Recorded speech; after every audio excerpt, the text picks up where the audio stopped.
Hi again. We're going to go through the life of Philip now and kind of just take a look at that real quick. We did talk a little bit about salt and not to lose that, but we'll skip that for now, okay? So Philip went in Acts 8 to Samaria, and he did that. But then in Acts chapter 8, verses 26 to 38, we see that he recognized the voice of God, basically told him to go for a run, okay? And you probably should pause this and go through and read this and be very interesting. But there was a man up on a chariot, and Philip's running alongside of him, and he says, "Hey, what you reading?" And he says, "I'm da, da, da." And he said, "Well, do you understand what you're reading?" And he doesn't. So Philip hops up in the chariot with him and talks with him, and so he's at the right place at the right time. Remember now, he's a guy that was waiting on tables, okay, and he's a deacon, but God has kind of moved him, and I think he must have replaced himself. He's kind of moving on to the next level of ministry that's kind of going on here. So he has learned the voice of God. So he's at the right place at the right time. He is definitely following favor and wisdom, and he gets up and he preaches Jesus onto him. And as you read through the story, he's in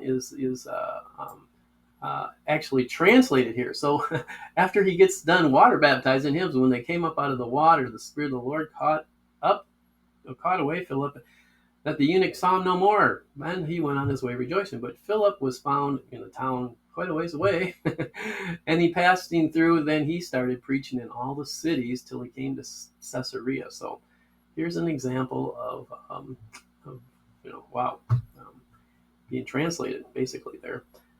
And this is done by a guy that's waiting on tables. So Philip the evangelist, he wasn't Philip the evangelist to begin with, was he? He was Philip the deacon, Philip the table waiter. So after the end of Book of Acts, it's kind of interesting. The disciples end up going. They entered into the house of Philip, and it ties it right back here to us. He's now Philip the evangelist, but wait a minute, he was just one of the seven, referring back to one of the seven deacons in Acts chapter 6, and they abode with him. And then he just gives us a little insight into his family here.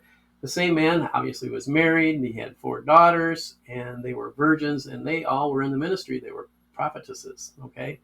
And they tarried there many days. So he now has been moved into the office of an evangelist. He's married with a family, and he passed the baton on to future generations and did all that, just as being obedient to the call that God put on his life, okay?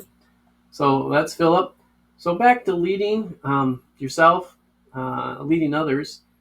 Uh, Leadership is something that's partially learned, okay? You might have some leadership characteristics and you might have some giftings put on the inside of you, but leadership actually has to be learned.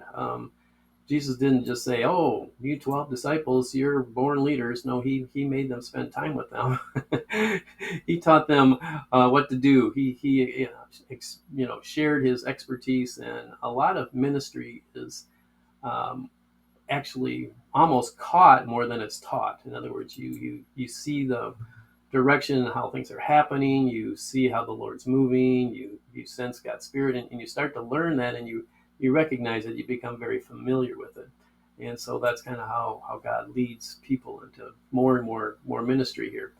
So in doing that, we took a little case study here about somebody and the difference between leading yourself and others. So in our book, The Multiplication Effect, I kind of reworded this.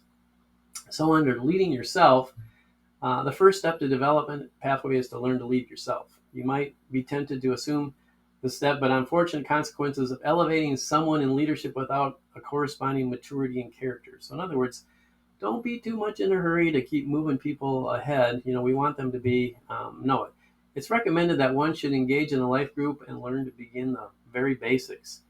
And of course, the church has been going for 15 years. A lot of you have been born again in that for a very long time. So you have a lot of root in you, a lot of you, but it is suggested that discipleship start to take place, and then that's how people move on. But they have to typically go through some sort of discipleship. It's good to have more input than just what you get on a Sunday morning. If you're only feeding yourself and growing on what you get on Sunday, you're not actually leading yourself yet. You're getting going out for a meal once a week, but you're probably malnourished. Okay. Leading others. Now, this is the one that is leading themselves as well. And basically, you get to learn things twice. So you learn it while you learn it, but then as you go to teach somebody else and you're leading others, you get to learn it again. So it's recommended that they move to the second step of leading others, which is what we're emphasizing right now as to leading others. So this challenge is to lead a small group, okay? And these small groups can be centered around any role in the church. And so if you're in charge of the ushers, you'd be working around there. If you're in charge of children's worship, around any basic discipleship that a person walks with God. And this is the beauty of God, is he didn't give us a step-by-step manual of do this, this, and this. We are obligated to listen to the Holy Spirit and to hear his direction for leading others. So that kind of concludes this section, and we're going to go into the last one probably soon.